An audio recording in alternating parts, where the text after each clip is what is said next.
ጋይስ እነኚህ ሰዎች እኮ አሁንም እየተዛዛቱ ነው። ድጋሚ ኢቲኤፍሲ 3 ላይ የምናያቸው ይመስላችኋል? ግን ትክክል አልነበረም። ጨዋታው ራሱ የተጫወትኩበት እንቅልፍ እየተኛው ሁሉ ነበረ ጨዋታው እስኪደርስ ድረስ ብሎ ነበርና ልክ ነው ብላችሁ ታስባላችሁ? እኔን ከጠየቃችሁኝ አያደርጉትም፣ በታምር አያደርጉትም። ጋይስ እንዴት ናችሁ? በዛሬው ቆይታችን እንግዲህ የምናየው ሰሞኑን እንግዲህ ረቢቅና ዱሬሳ መካከል ይዋጣልን እየተባባሉ እየተዛዛቱ ነው። ዱሬሳም ስለ ረቢቅ እያወራ ነው፣ አዘሴም ታይም ስለ ረቢቅ እያወራ ነው። ረቢቅን ደግሞ አዘሴም ታይም እየደግፈዋለሁ እያለ ነው። ምኑ ላይ ነው ደግፋለሁ እያለ ያለው? ረቢቅ ደግሞ ተመልሶ ለሱ ምላሽ ሰጥቶታል። ምንድን ያለው? ስለ ረቢቅ ውድድር ምን አለ?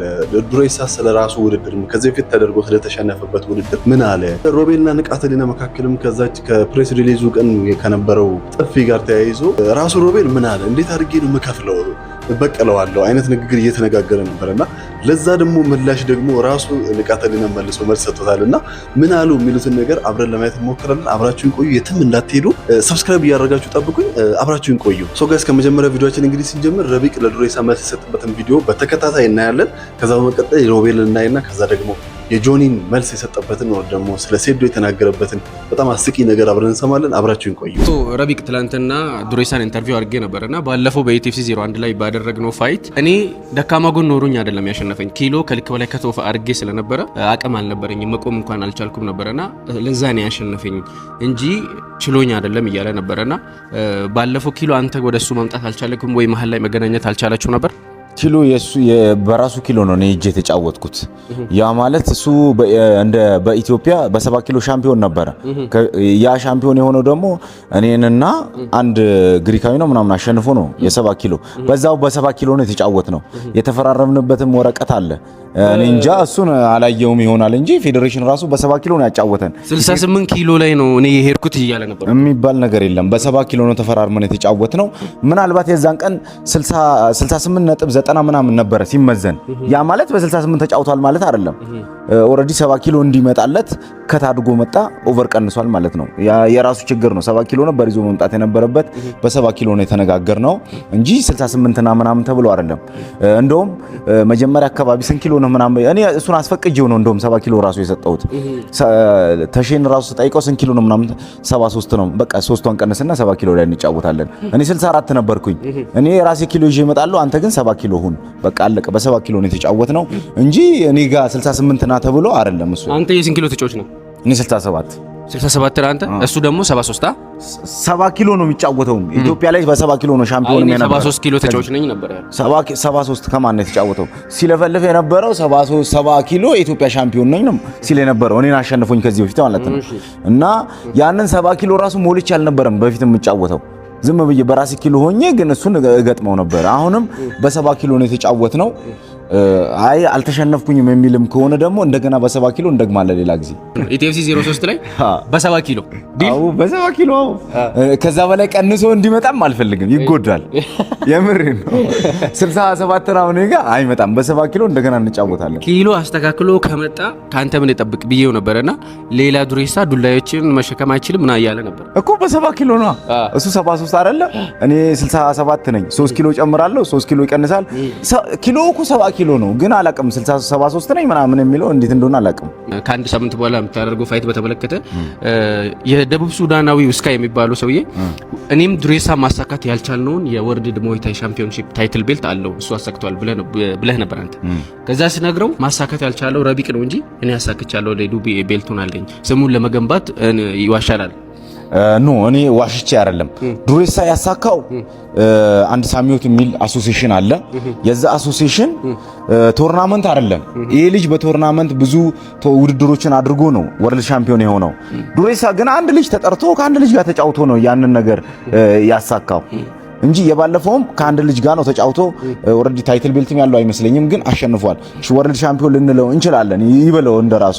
ግን ወርልድ ሻምፒዮን ማለት ትክክለኛ ሻምፒዮን ማለት ብዙ ሀገራት የተሳተፉበት ፋይት፣ በዛ ነገር ብዙ ሀገራትን አሸነፈ ሻምፒዮን ስትሆን ነው ወርልድ ሻምፒዮን የምትባለው እንጂ አንድ ጨዋታ የስፖንሰር ጨዋታ አሸነፈ ወርልድ ሻምፒዮን አይባልም።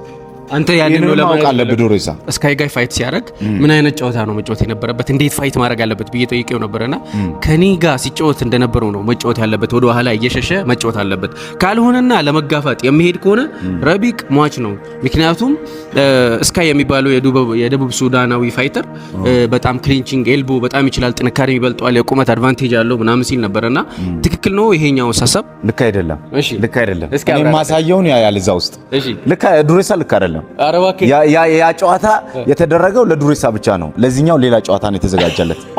ሌላ ጌም ፕላን ነው። ሌላ ጌም ፕላን አለው። ስለዚህ ወደ ኋላ እየሸሻለ ምክንያቱም ዱሬሳና ይሄኛው ልጅ በጣም የተለያዩ ነገሮች ናቸው። ስለዚህ የዚህኛው የልጁን አጨዋወት ራሱን ይዤለት እመጣለሁ። ያኛው ለዱሬሳ የሚሆን ነው እንጂ ለዚህኛው ልጅ አይሆንም። ምን አይነት ተጫዋች ይመስላል ስካይ የሚባለው? ፈጣን ልጅ ነው። ትንሽ ዱላዎችን ያከታተላል። እንደውም ዱሬሳ ረጋ ብሎ ነው የሚጫወተው። የኛው በጣም ፈጣን ነውና ፈጣን ሰው ደግሞ እንዴት እንደምቆጣጠር አሳየዋለሁ የዛኔ። ስለዚህ ለስካይ ጌም ፕላን ናሲ አንድ እናያለን ማለት ነው። ናሲ አንድ ታይቷላችሁ። ሶ ጋይስ እንግዲህ እንደሰማችሁት ነው። እንግዲህ ረቢቅ እንግዲህ በጣም ሙሉ ኮንፊደንት እንደሆነ ነው እየተናገረ ያለው ለደቡብ ሱዳናዊ ተጋጣሚው ማለት ነውና እሱን እንደሚያሸንፍ ነው ደጋግሞ እየተናገረ ያለው። ለሱ ደግሞ የተለየ ጌም ፕላን አዘጋጅቻለሁ እያለ ነው። ስለ ዱሬሳ የተናገረው ነገር ላይ ምን ሐሳብ አላችሁ? ሐሳባችሁን ኮሜንት ላይ አስቀምጡልኝ። ሪሊ ግን እንደሱ ረቢቅ እንደሚለው በትክክለኛው ጨዋታ ነው የተጫወቱት ወይስ ዱሬሳ እያለ ያለው ነገር ነው ትክክል የነበረው? በሰዓቱ ካያችሁት ጨዋታ እኔም ራሱ ቪዲዮ ሰርቼበታለሁ። እሱን ገብታችሁ ማየት ትችላላችሁ። ትክክለኛው ማን ነው? ረቢቅ ነው ትክክል የተናገረ ያለው ወይስ ዱሬሳ ነው የሚለውን ኮሜንት ላይ ያሳውቁኝ። ከዚህ በመቀጠል እንግዲህ ንቃተ ህሊናና ሮቤል መካከል ያለውን ደግሞ ቢፍ ወር ደግሞ ምልልሶቹን አብረና ያለን በተከታታይ አብረና ያለን አብራችን ቆዩ።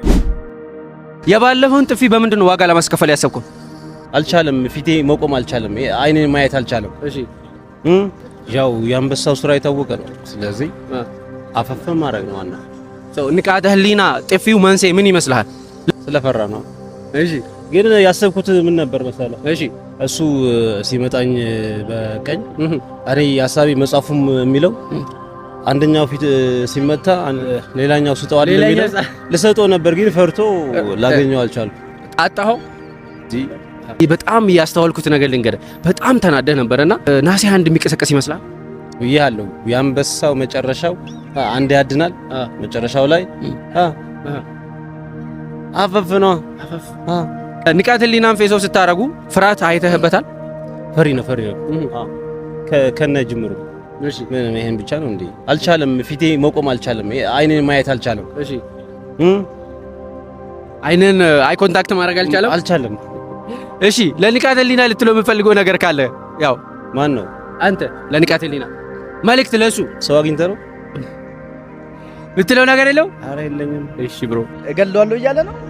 እስኪ የሞተ ሰው እንዴት መግደል እንደሚችል ያሳየናል ብዬ አስባለሁ። የባለፈውን ጥፊ በጣም ተናዷል ሮቤል። በነገራችን ላይ ሁሉም ሰው ስለ አንድ ጀግና ሰው ያወራል እያለ ነው። ኬጅ ውስጥ በቃ ጭኖ ነው እንደ የመጣው እሷ ብቻ ነው። ካፌ ቁጭ ብሎ ስለ አንድ ጀግና ይወራል ይላል። ባለፈው በጣም ኢሞሽናል ሆኗል። በጣም ተናዷል። አይተዋል ሰው ያንን አግሬሲቭነስ ኬጅ ውስጥ የሚኖረው ይመስላል። ለምን አግሬሲቭ አይሆንም? who cares bro? አንተ ከሱ በላይ አግሬሲቭ ነህ። what do you mean? ታዲያ there is no question። እንዴት ነው ዝግጅቱ? ካምፕ እንዴት እየሄደ ነው? how everything mentally physically ዝግጅትህ እንዴት እየሄደ ነው? ሶል ግሬት። በደንብ ፕሪፔር እያደረኩኝ ነው በደንብ እና ጓጉቻለሁ። እውነት ለመናገር ቀኑ እስከሚደርስ ገባ በጣም ነው የጓጓሁት። ገለዋለሁ እያለ ነበረ ሮቤል። ለምን ዛሬ አይሆንም? በእናትህ ላይክ ገባ ጓጓው። እኔ በጣም ኤክሳይትድ ነህ? በጣም ገባ። እሺ በጣም ኤክሳይትድ ነኝ። ገለዋለሁ እያለ ነው። እስኪ የሞተ ሰው እንዴት መግደል እንደሚችል ያሳየናል ብዬ አስባለሁ። ንቃተ ህሊናውን ነው የመታውበት። ስለዚህ ፈዛዛ ህሊናው ነው የሚገባው። ባለፈው በጥፊ ስላፕ ስታደርገው በጣም ተናደዋልና አይ ኮንታክት ለማድረግም ጊዜ አልነበራችሁ። ኮንፊደንሱን እና በራስ መተማመኑን ፍርሃት የፈጠርክበትና በራስ መተማመኑን ያጠፋበት ይመስላል በባለፈው ጥፊ። ወይስ ባለፈው ጥፊ ነፍሱ ወጣለች። አሁን he is already the walking dead ብያለሁ። ገብቷል? የቁም ሞት ነው። ስጋ ብቻ ነው የተንቀሳቀሰ ያለው። ኮንፊደንሱ ብቻ አይደለም ሁሉ ነገር ወጥቷል በተቃራኒው ጆሮ። ገባህ? ንቃተ ህሊናውን ነው የመታውበት። ስለዚህ ፈዛዛ ህሊናው ነው የሚገባው ማለት ነው። ሶ ጋይስ እንግዲህ እንደሰማችሁት ነው እንግዲህ ንቃተ ህሊናም እንግዲህ ሮቤል ላይ ይዝታል፣ ሮቤልም ንቃተ ህሊና ላይ ይዝታል። አንበሳ እንግዲህ ስራውን ያውቃል ይላል ሮቤል ንቃተ ህሊና ደግሞ ተመልሶ እየመጣ ንቃተ ህሊናውን ስለመታውበት ፈዛዛ ህሊና ሆኖ ነው የሚመጣው። በጥፊ ስመታው ሁሉ ነገሩን ነፍሱ ነው በዛኛው ጆሮ የወጣው ብሏል ንቃተ ህሊና። እና ሪሊ ግን ማን የሚያሸንፍ ይመስላችኋል? ግምታችሁን ኮሜንት ላይ ያሳውቁኝ። በተከታታይ ደግሞ መስፍኔ ስለ ጆኒ የተናገረውን ነገር እና ጆኒ ደግሞ ስለ ሴዶ የተናገረውን ነገር በተከታታይ አብረን ያለን። አብራችሁን ቆዩ። ማንን ደግሞ የሆነ ጉጉት አለ ፋይት የማድረግ ኤምኤምኤ መሞከር እፈልጋለሁ። ዋናው ጆኒ ነው። ጆኒን ማየት እፈልጋለሁ።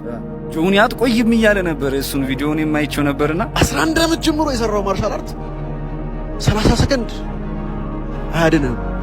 3 ዓመት ከሰራ ሰው ጋር ስገባ ማለት ነው። I can't wait to show you guys what I can.